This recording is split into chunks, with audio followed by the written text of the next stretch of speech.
Hello and welcome to the Western Home Stadium, home of Peterborough United Football Club. And today it's Emirates FA Cup second round action with Chorley the visitors. Kick-off is at 5:30pm and the game is being screened live by BT Sport. So unfortunately today there is no iFollow.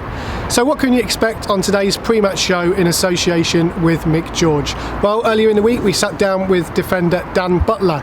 Dan, of course, was part of the notorious cup runs with Newport and ended up playing Manchester City, where he marked Riyad Mahrez. He talks about that experience, about his shirt collection, and of course today's game against Chorley. We also catch up via the wonders of technology with Gabby, Zakuani and Aaron Mclean. Both are on media duty today. Aaron's got the TV gig with BT, and Gabby Zakuani, despite those new teeth, is on BBC Radio Cambridgeshire. We speak to the pair of them about their cup experiences and what they expect from today's game. We also catch up with manager Darren Ferguson, who gives us his team news live, and of course we delve into the archives to find an FA Cup classic, and this one is all the way back in the early 1990s. I'm going to say that because I can't remember the exact year, but the early 1990s when Posh beat Harlow 7-0, and the coverage is thanks to BBC's Match of the Day. But first, let's hear what manager Darren Ferguson said in his pre-match press conference. Well, Gaffer, FA Cup this weekend and Chorley live on the TV. We also know when the TV are probably turning up. You've got to make sure that your lads put in the right attitude, I guess, first and foremost. Yeah, that and the performance, and we want to make sure we've got a big motivation ourselves to get in the third round. Yeah, you'd think the TV are here for the shock, the banana skin that it is. All credit to Chorley for getting through against another League One team and away to Wigan. So I've watched that game. They came back in it very well. Very good in transition, counter-attack. So listen, it's not going to be an easy game. We've got to go about it the right way, have the right mentality, get a similar performance to Tuesday, and I'll be happy. And ultimately they've got nothing to lose. So I guess they'll come out and try and play as best they can, I guess. Absolutely nothing to lose at all. And obviously they come here as the underdogs for obvious reasons. But this is why the cup's so good, there's cup shocks. So we've got to make sure that we're in that draw for the third round. And later kick-off, I guess that just pushes everything back as you normally would. But yeah. I suppose you're used to these random kick-offs now. Yeah, it doesn't bother us. It's good for us as a club to get a bit of income from the television. There's a bit of income to get into third round.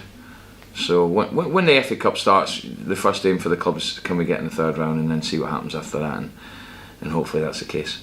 From an injury perspective, Jonathan Clark-Harris obviously went off towards the end of Tuesday. How's he? Well, the scan was all clear, which was good. That was the main thing. No break, no ligament damage, a little bit of a strain. There's a bit of swelling that needs to come out before Saturday, so he has got a chance. Flynn Clark and Nathan Thompson both trained today, trained very well. So we're getting the bodies back. And you said after the game on Tuesday, you don't want to make as many changes because you don't want to disrupt any momentum. Is that just you sort of look at the bodies and see who's in the shape you want, I guess? I'm going to treat this game like any other. I'm not going to treat it in the sense that do I make 6 or 7 changes. I don't think the need is there. We obviously have got 2 league games after that, but there's a possibility that if Wimbledon win tonight, we'll be put back 24 hours to the Wednesday anyway, so it's another 24 hours rest. So my only consideration is getting through, and I'll play the strongest team I can. And you want to see a similar performance to what you saw on Tuesday, because I know you like to analyse games after you watched it back, but I can't imagine you were any less pleased than what you were on Tuesday. No, I was very pleased. The performance as a whole was very good, both attacking wise, tempo wise, energy wise. In terms of the defensive side of things, very good shape. I was really pleased with the performance. On another night it could have been 4 or 5. That was the only thing missing, getting that second goal, which made it a little bit edgy, which if we hadn't won that game it would have been a bit of a travesty. So no, I was delighted with Tuesday. It's disappointed as well, whereas a group over the last 2 performances before that were just as happy with the performance, and it was needed. The clean sheet, the comfortable win in sense of the way the performance was, much needed, and that's the marker moving forward, hopefully. But in the main, they've been very good, the players. We're on a target of 2 points a game, which is never easy to get to, especially after 14 games. We've managed to do that. We've got 9 wins in those games. So overall, very pleased, and hopefully we can getting the third round. You mentioned a marker. I think Fraser Blake-Tracy said himself after the game that what he needs to improve on is his consistency, both in terms of performance but also game to game as well. And if he reaches the levels that he did on Tuesday, then you'd be very happy with what he's providing. I was delighted with him. I thought he brought great balance to the team. Good energy, strong boy. We brought him in, obviously, and he's had problems with injuries, but he's had many good games for us, and Tuesday was a good example of that. I thought he was excellent. So I was really pleased with the way he played in terms of how I wanted him to play, and I was really pleased with how the players played the shape. That's probably the best we've played it, because we've started with it in this season, but we've tried to change it for whatever reason in games. But the balance was correct. I thought the front three were a real handful. They played closer together.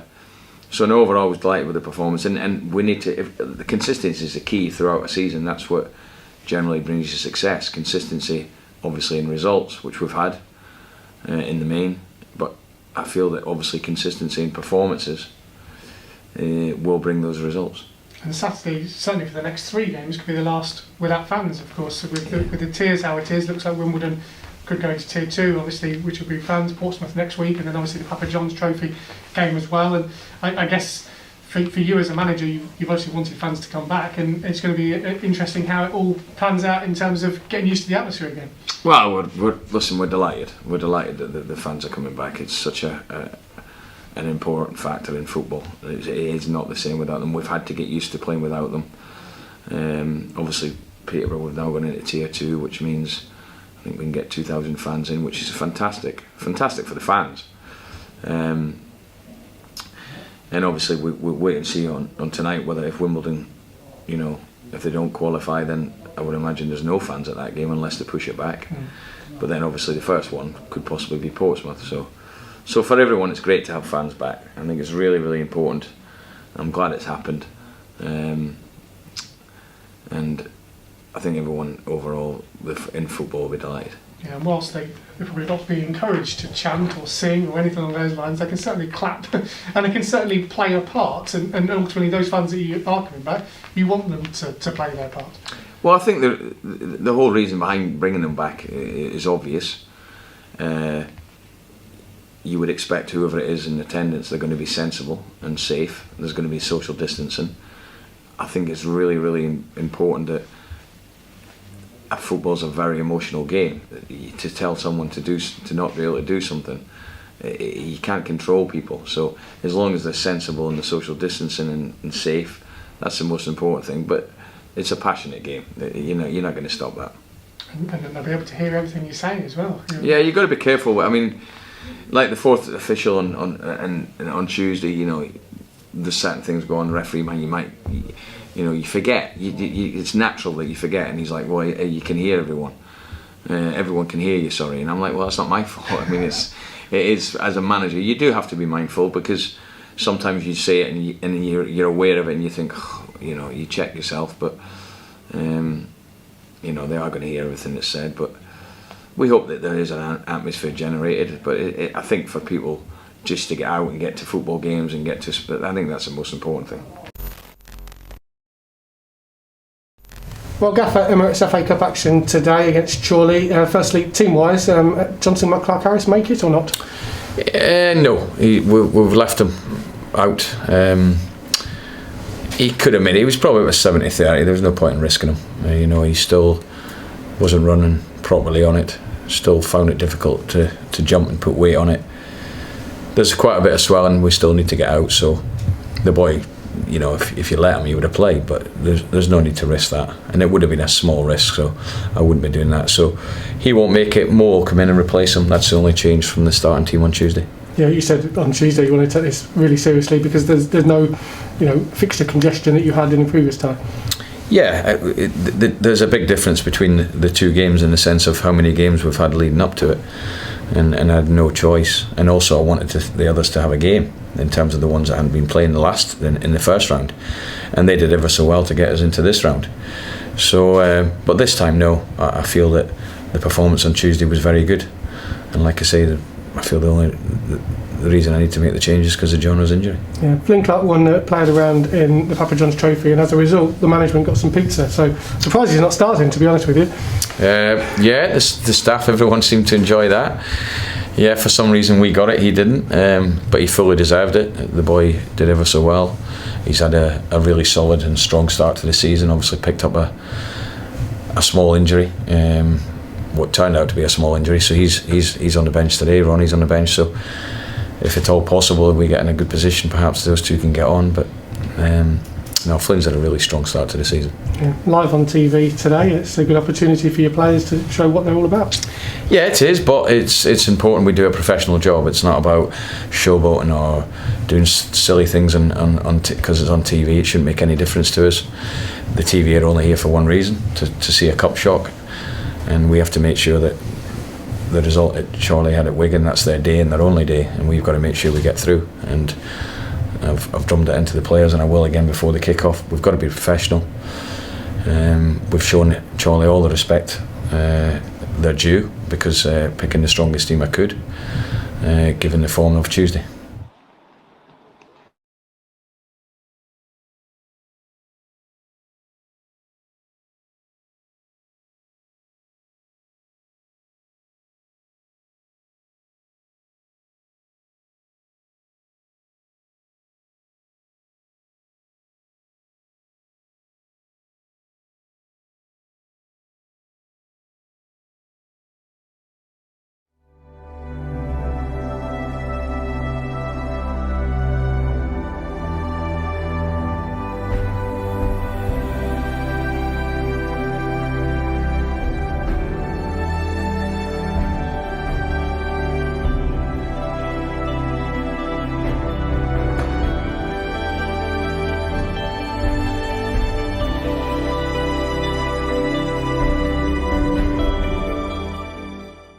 Let's get cracking. This is the Sammy and Frankie show.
So earlier this week we sat down with Peterborough United defender Dan Butler, who talks about his cup exploits at Newport and what to expect from today's game. Well, But's magic of the Emirates FA Cup this weekend, and looking back at your time at Newport, obviously involved in a number of cup runs there. They were a club that were really synonymous with the competition.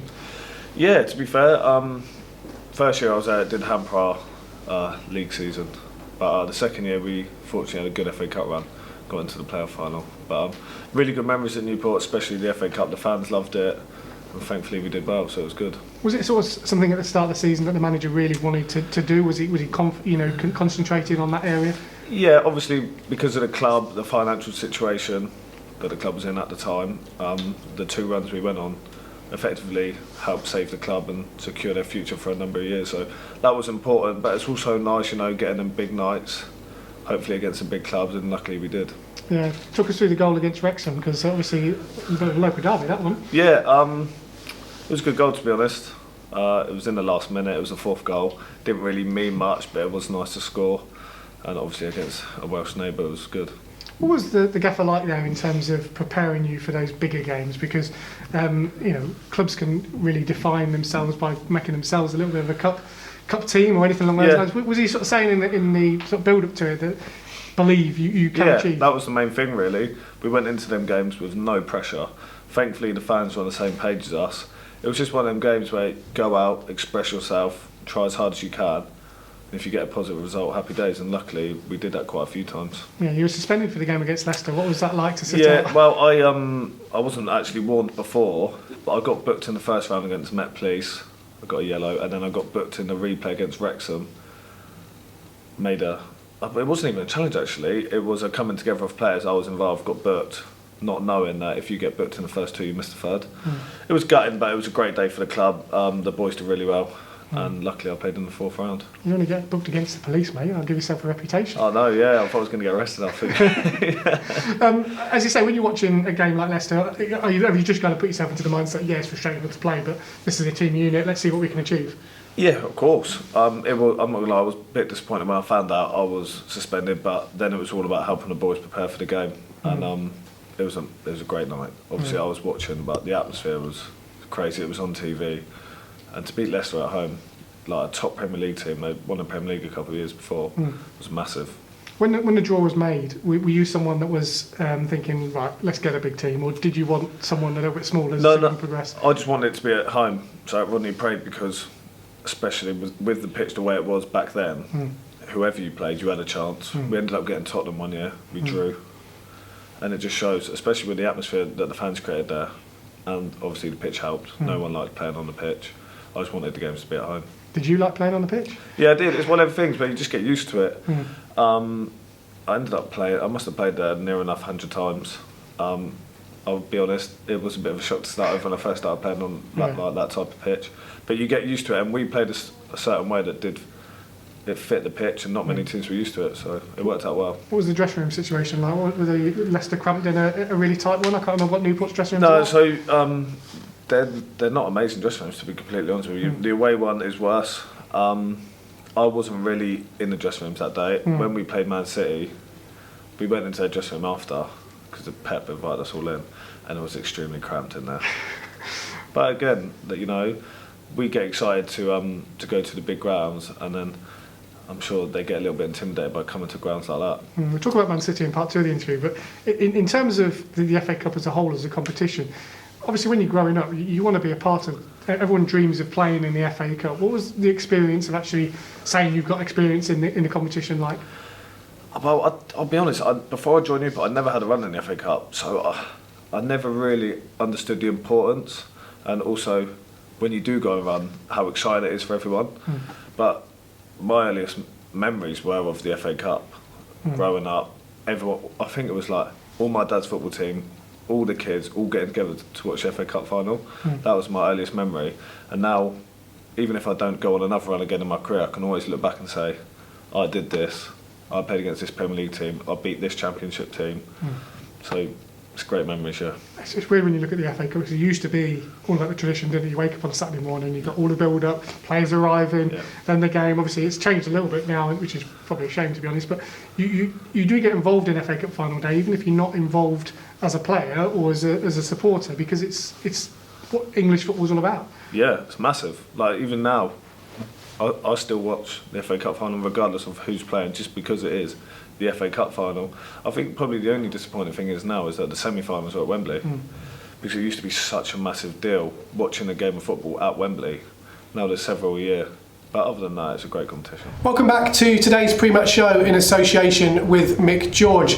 That was our first part of our interview with Dan Butler. Part 2 is coming up a little bit later on in the show. We also dip into the archives to find a classic FA Cup encounter. This time we go back to the year 1991. Harlow Town were the opposition for Posh back then, and it was a big win for the home side. Hopefully that can be repeated a little bit later on today when we take on Chorley, with kick-off at 5:30 p.m. Now remember, Blue Friday, 15% off everything, ends midnight on Monday. Get onto the club shop website, which is www.theposhonlinestore.com, and you can find a bargain ahead of Christmas.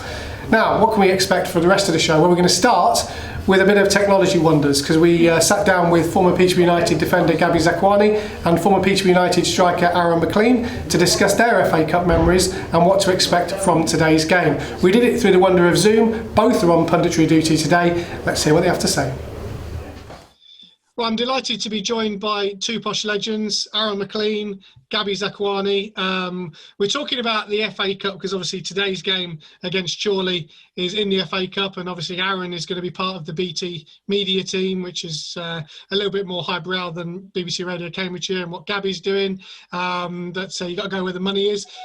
Aaron, let's start with you first. FA Cup memories. Now, obviously at Posh you had both sides of the coin, really, being the underdog and also being the side in the ascendancy. I remember the Staines game, for instance. Yeah, for me, the game that stands out is the game against Colchester. I think Colchester were in the Championship at the time. We were, I think, maybe League One, maybe potentially League Two.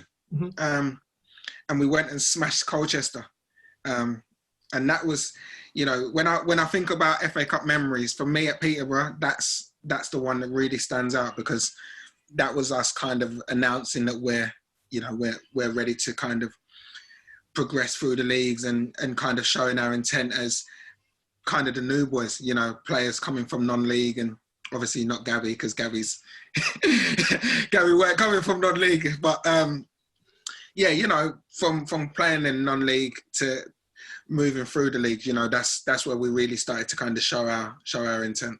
Yeah, that Colchester game, I think, was deemed as a shock, wasn't it? Because, as you say, in terms of the leagues, but because we were obviously doing so well at the time, you know, people probably didn't have it as a high rank shock. But going to Layer Road, I think it was back then, it was in the black kit. I remember that, and I think you must have scored, because that must be the reason you selected it.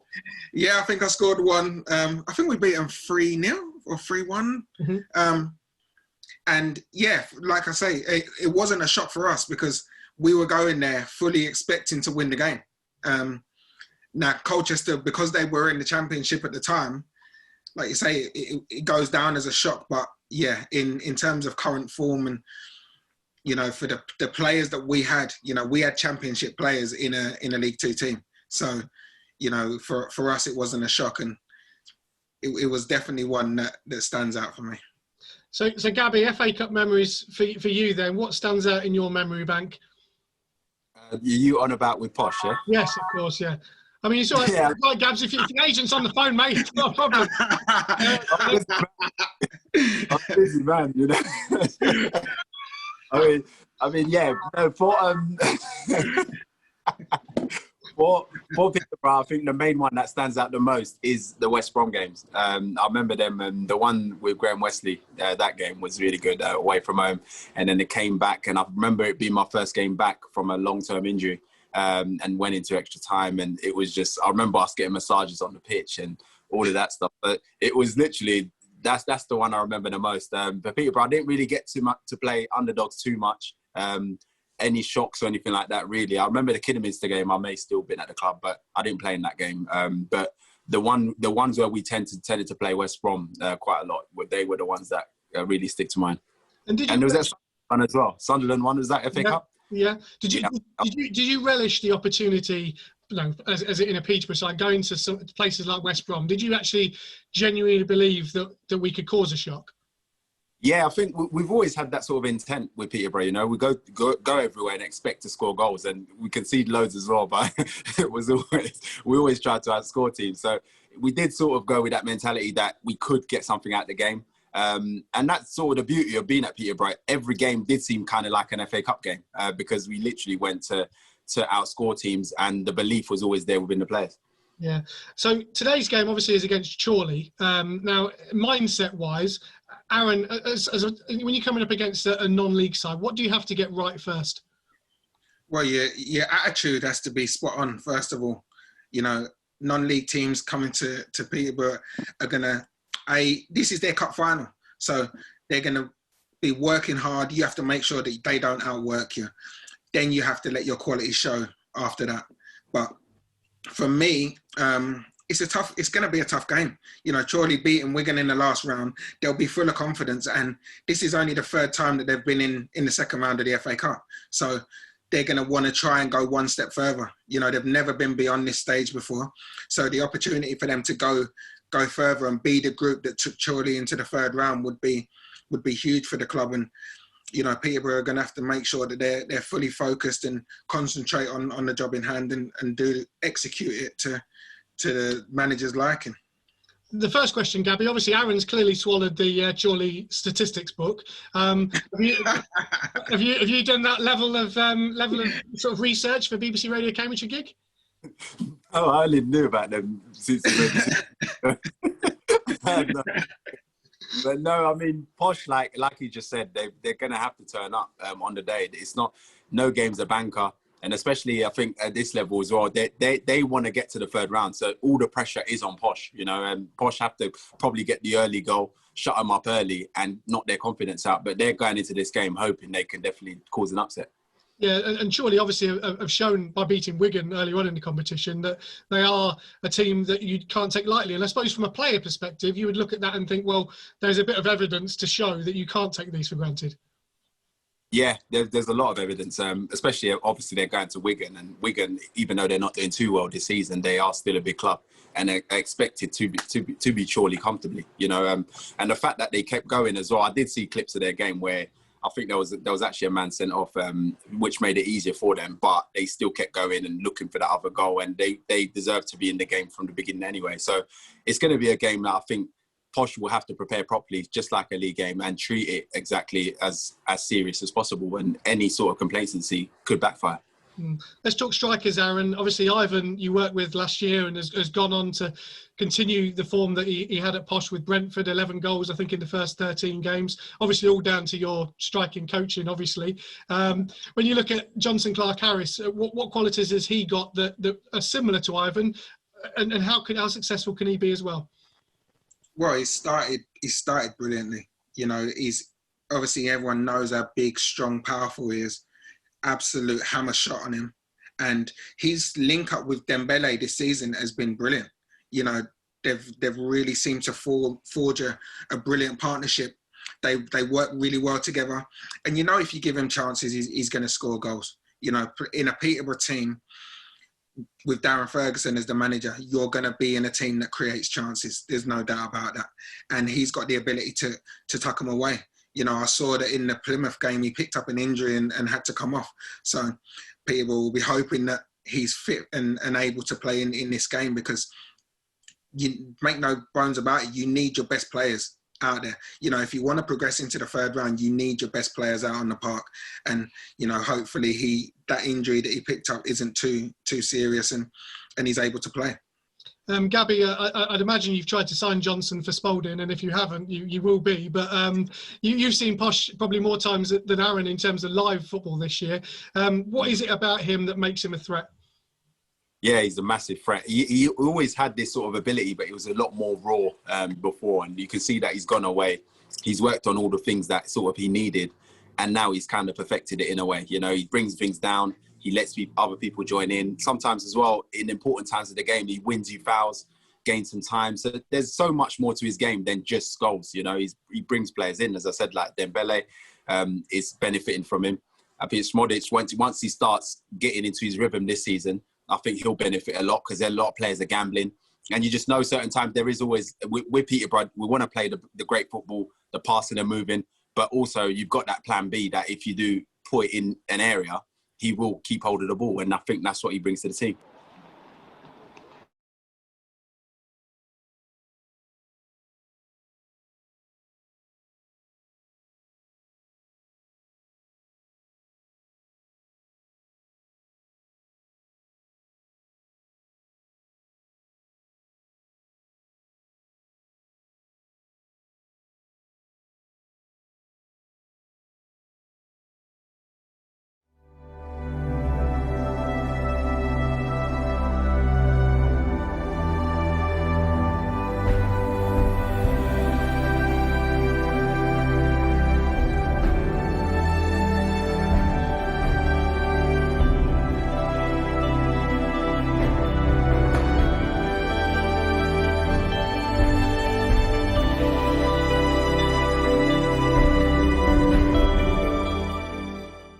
Let's get cracking. This is the Sammy and Frankie Show.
Hello and welcome back to the Pre-Match Show in association with Mick George. Of course, today's game is not live on iFollow, it's live on BT Sport with kick-off at 5:30pm and the show starting at 5:15pm. Of course, down the years, the Emirates FA Cup has provided some impressive moments for Posh. Who can forget that 3-1 victory over Aston Villa a number of years ago under the tutelage of Grant McCann? We're going to go back a little bit further in the archive to 1991 when Posh faced Harlow Town here at London Road. The Innocents at Peterborough. Harlow Town from Division 1 of the Boxall League were the victors. They're in red. And after 6 minutes, their account was in the red. Gary Cooper's left foot. Then came an incident that may have turned the match. Rory Gleeson challenges for a ball in the area.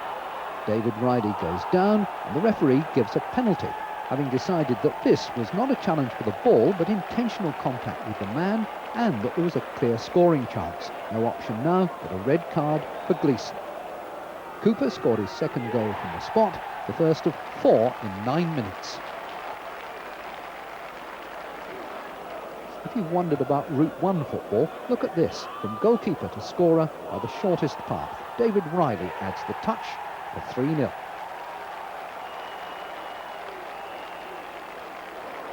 But if that was basic, the fourth was a beauty from the textbooks. The angled ball in, the knockdown, the first time strike from Worrell Stern. Then Nick Halsall, the skipper, broke through the middle. He struck with the left foot for 5-0. From there, Peterborough could afford to show off their skills. The combination on the left and the cross were fine. The finish blurred a bit, but Ken Charlery's header was ruled over the line. Gary Cooper was just making sure. The second half was anticlimax until the two substitutes combined at 3 minutes from time. Paul Culpin scored the 7th goal to give Peterborough their biggest ever victory in the FA Cup. Hello and welcome back to the Pre-Match Show in association with Mick George. So where I'm standing right now is where the players gain access to the stadium. They were arriving a little bit earlier on today for our cup tie with Chorley, including of course defender Dan Butler. Earlier in the show you saw part 1 of our interview and here's part 2. Well, in part 1 we got as far as Manchester City and playing against a team of that ilk, it must have been something that you were A, excited for and probably B, a little bit nervous for. Do you know what? I wasn't nervous because we played Tottenham the previous year, and honestly, in that game, we as a group felt so comfortable, especially playing at home. We ended up drawing 1-1. We conceded, I think, in the 80th minute, but we felt so comfortable. So we had a lot of confidence going into the game, thinking we could do a job here. But it wasn't the case. They were just a completely different level to anything I've ever played against before. I remember speaking to a couple of boys in the change rooms at half time, and we felt like we played a full game already. Their movement, their passing, even the pitch was horrendous that day. We trained on it all week leading up to it. They were just class, everything they did. That was a different challenge. I went into the game thinking we had a chance. By the 10th minute, I knew we didn't. Who were you up against directly? Was Mahrez? it Mahrez? Yeah, Mahrez. And the thing about a winger like Mahrez is, as a fullback, if you don't know which way he's going to go, that's a problem. Yeah, well, that's the thing. Usually, especially at League One level, most wide players you play against, they do have a strong side. They have a particular way where they want to go. You get told about that before the game. You get told to show them off their strong side, show them on their weak. With Mahrez, it was get as tight as you can because he can go both ways. Doesn't matter what foot he's on. He's a world-class player. I suppose with a winger like that and as a fullback, part of you wants to get a challenge in early doors and let them know you're there, but if you get booked, that's a nightmare. Oh yeah, well look what happened to me at Wigan this year. Do you know what I mean? You don't want to get booked early doors, especially not against someone like that who's so quick. And even if he's not playing, there's somebody else who's going to come on just as good. So you want to obviously make your presence felt, but at the same time you don't want to be in a position where you can't make another tackle. Because the worst part as well in those kind of games is not having an outball, so there's no real release pressure point, because ultimately, as much as you might have front men up there, the ball's going to come back quite quickly because of the standard of player you're up against. Well, the hardest thing for me was just constantly checking my shoulder to see where he was, because the minute I lost him, he was gone. So we didn't have much of the ball, if I'm honest. We kept good shape, to be honest. I think it was 0-0 at half time. but I think they did most of the damage physically on us in the first half, and then it was all about taking their chances in the second. What's the secret to a cup shot? What do you have to do right? Is it about having that 100% belief you can win the game? Yeah, also we're obviously going to be in this position on Saturday, but the roles reversed. When you've got a team who have nothing to lose come in to play against you at your ground, it's a banana skin. For us on Saturday, we're going to have to make sure, one, we're prepared right, two, we don't take the opposition lightly, and three, we work as hard as we do every single game. And we will have a good chance of winning. If we don't do them, there's a strong chance we're going to lose, because it is effectively their FA Cup final, like it was for us at Newport when we played the big dogs, and we ended up getting a lot of positive results. So I'm sure the boys in the change room would have been in the position that the Chorley players have been in before, and we need to make sure that we're at it.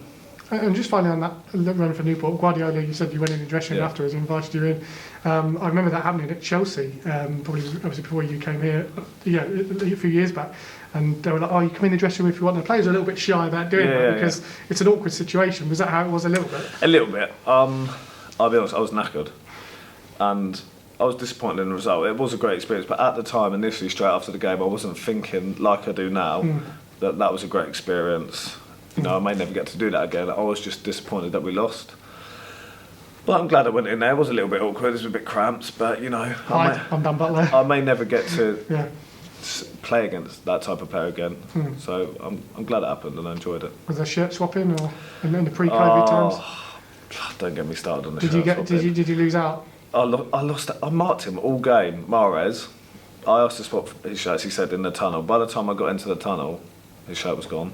I couldn't find it. No one admitted to having it. So I ended up getting, which I was happy about, Zinchenko, the left back. Yeah. So I got his, which I was happy about. But it's not Mahrez, though, is it? No, it's not Mahrez. Especially when I marked him all game. Can you go on social media and ask him afterwards? Slide into his DMs and say, no? Nah. I left it. I've got some good shirts though, to be fair. Who's the best shirt you got? Trippier.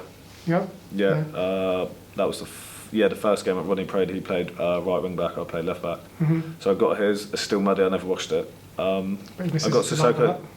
Yeah, she wasn't happy to start it, but it dried out in the end. Sprayed it with some perfume. And Sissoko, yeah, I got his. Where are they all kept? So I actually ended up giving the Sissoko one away. I gave the Zinchenko one away. I kept the Trippier one after his goal in the, was it the Euros? Yeah, in the Euros. I kept that, that's not going anywhere. So I didn't get a Leicester one. I got a Middlesbrough one. I got Johnny Howson. Nice, yeah. But I wear that. Yeah, I wear that at home. I just chill that. It's a lovely fit, so I thought I'm just going to keep that and wear it. And obviously you're going to have a Beaver shirt somewhere, I imagine, at home now? Yeah. I've got Pimmy give me one. Yeah, Pimmy's given me one. I've got a couple, to be fair. I look after a few. Hello and welcome back to today's pre-match show in association with Mick George. Earlier in the edition you've seen part one of our chat with former Peterborough United defender Gabby Zakuani, that man there, and former Peterborough United striker Aaron Mclean. Here's part two of that chat. Yeah, and Aaron, obviously you work with Dembele as well, who's obviously really catching the eye at the moment with his performances. When you have a player who's got the most natural ability like he has, obviously you probably had it in your career, just saying between the two of you probably had more natural ability. How do you harness that? How do you get the best out of someone like him? I think Dembele is a player that you need to show him love and show him, keep telling him how good he is, keep encouraging him, because for me, he's the best player. When he's on form, he's the best player at this level comfortably. There is no one that can come near, get close to what he can do on a football pitch. When he shows, when him and the ball are working together, then he can do anything. He's got everything. He's got pace. He's got two good feet. He's got a great strike on him, and he's an intelligent footballer as well. So for me, when he's on form and he gets that level of consistency that he's had so far this season, he's definitely got the ability to go and play Championship, if not higher. And like I say, for me, he's the best player at this level when he's on form. And the gaffer has said this, Aaron, I don't know whether you agree with it, that Dembele is the most bravest player he's ever had. And given the fact that Gabby down there may have played with a couple of injuries, do you agree with that? The bravest? Yeah, because he keeps getting tackled and keeps getting up. Yeah, that's a bit of a crazy statement to me. I don't know. I think you're saying that to me and Gabby, I'm not sure either of us will agree with that. But yeah, listen, Dembele gets kicked from pillar to post. You know, that's part and parcel of being the tricky player that he is. You know, he's got bags and bags of ability, and sometimes the only way to stop him is to hack him down. You know, very similar to the Jack Grealish in the Premier League. You know, they are going to buy fouls constantly and constantly get kicked. But, you know, he's a strong boy. And for me, he can handle that side of it. You know, the physical side he can handle. And I'm just not quite sure that I agree with those comments. Gab, I give you the right of reply, Gabs. I mean, you did play with a few injuries in your time.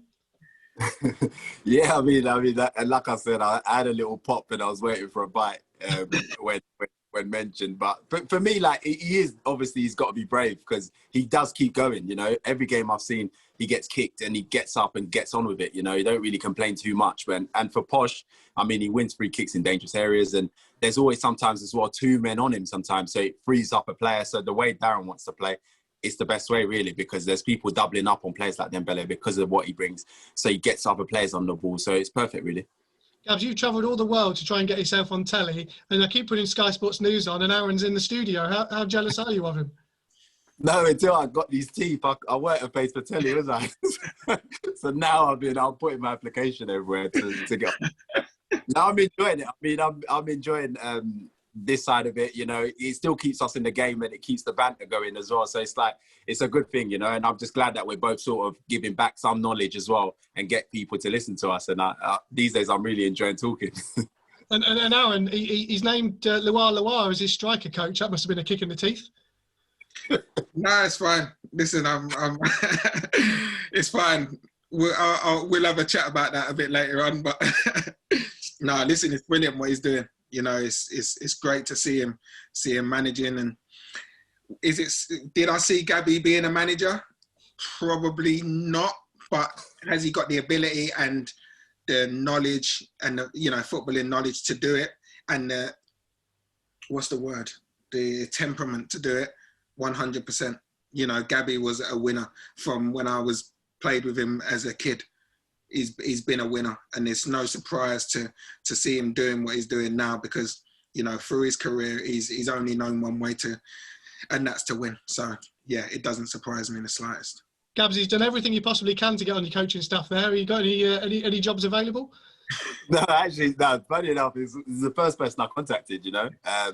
But obviously, just the things they're doing at the moment, it just didn't match at the time, you know. I'm pretty sure we'll cross paths as soon as the journey, but at the moment, I think like he's doing a lot of what he's doing, and I'm doing what I'm doing, and I'm pretty sure somewhere down the line things will align for us to work together. Well, brilliant. Last question then for the both of you. Obviously, Chorley today. What are you expecting? What's the scoreline prediction? You two can do it now because you're not connected to the football club. You can say it bravely, Aaron. What are you expecting? Personally, I think Peterborough will win comfortably. I think they'll apply themselves the right way. You know, they're doing well in the league at the moment. Coming off the back of it was a much needed win against Plymouth the other day. But I just look and I think with Darren and with Mark Robson there, you know, I can't see them going into this game with any complacency. And providing they do that, you know, they shouldn't have a problem with, especially with the way that Peterborough play at home. You know, I see Peterborough winning comfortably, and I'd say as much as 3 or 4-0. Okay, Gabs, what do you think? No, I think like, yeah, I agree with everything Aaron said.